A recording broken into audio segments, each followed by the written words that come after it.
रसोई घर वहां पर सिद्ध हो रही थी, तो आचार्य उस समय के जो गोस्वामी थे उन्होंने सब साथ में ही गए थे, ब्रजमंडल के ब्रजवासी है नाथ द्वारा में। तो ब्रजवासियों से कही हाँ भाई चलो एक एक दिन सबके घर की बारी आवेगी, एक एक दिन अपने अपने घर से प्रसाद लेके आओ ठाकुर जी के लिए। तो मंदिर से बर्तन दिए जाते थे और जितने बर्तन दिए गए कम से कम भर के आने चाहिए सबके घर से, बनाओ सामग्री ठाकुर जी के भोग के लिए। सबका सौभाग्य होता था कि हमारे घर की सामग्री ठाकुर जी को भोग लगेगी। एक परिवार बड़ा अकिंचन परिवार, ज्यादा सामग्री नहीं, कुछ व्यवस्था नहीं थी, और उनके यहां थाली आई। तो थाली देख करके, कटोरियां देख के, बड़े बड़े थाल, बड़े बड़े कटोरा देख के सुखी तो बड़े हुए, लेकिन रोने लगे, कैसे करें, हम पे तो इतनी सामग्री नहीं कि हम एक कटोरा भर के भेज दें, ये थाल भर के कैसे भेजें। तब उन्होंने आचार्य जो उस समय के विराजते थे उनसे जाके प्रार्थना की, भगवान आज हमारे कितना बड़ा सौभाग्य कि हमारे घर श्री जी बाबा की थाली आई, पर हम कैसे भर के भेजें। तब आप श्री ने महाप्रभु श्री वल्लभाचार्य जी का स्मरण करके आज्ञा की कि महाप्रभु जी कहते हैं प्रत्यक्ष सेवा से भी ज्यादा अधिक ठाकुर जी मानसी सेवा को स्वीकार करते हैं।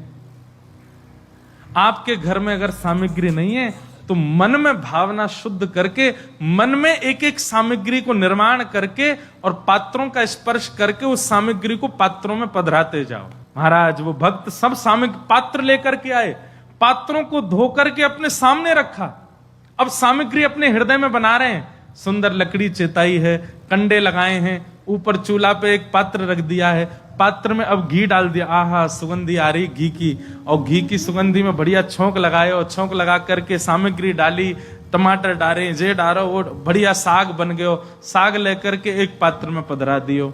अब दूसरे पात्र में खीर बनाई है, खीर बना करके एक पात्र में पधरा दे। अब ठाकुर जी को बढ़िया हाथ की रोटी बनाई है, बाजरे की रोटी बनाई है, सब मन में चिंतन करते जा रहे हैं और बाहर प्रत्यक्ष जो थाल आए हैं उनका केवल स्पर्श करते जा रहे हैं। हाँ ये सामग्री इसमें, ये चटनी इसमें, अचार इसमें, कड़ी इसमें, खीर इसमें, मिष्ठान इसमें, दूध भोग की सामग्री इसमें, और सब भाव इतने शुद्ध मन से, इतने भाव से व्यवस्थित किए। महाराज की मानसी में सोचते सोचते उनको चिंतन हो रहा है कि सामने अग्नि जल रही है, उसकी लपट मोतक मोकू अनुभव है रही है, सामग्री जो बन रही है वहां की सुगंधी कैसी है, इलायची और केसर डालवे पे सुगंधी भी उनको अनुभव है रही है।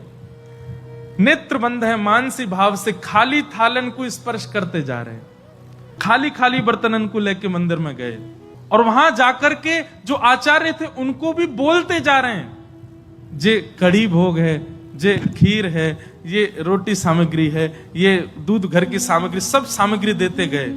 उस समय के जो आचार्य थे उनके नेत्र सजल हो गए। आज ठाकुर जी के आगे खाली भोग की सामग्री रखी गई है, और कही नाथ मानसी से एक भक्त सिद्ध करके लाओ, स्वीकार करो। और आचार्य पर्दा करके जैसे ही बाहर आए और समय अनुकूल जान के जैसे ही भीतर प्रवेश कियो, जितनी सामग्री की भावना रखी थी वो सामग्री सब प्रकट हो गई, और प्रकट है कि ठाकुर जी ने स्वीकार करी। आचार्य चरण के नेत्र सजल हो गए। क्यों? बोले मन वाने तो मन में बनाई, पर ये प्रकट सामग्री मोह तो ऐसा लगा स्वयं श्याम सुंदर बना के लाए होंगे।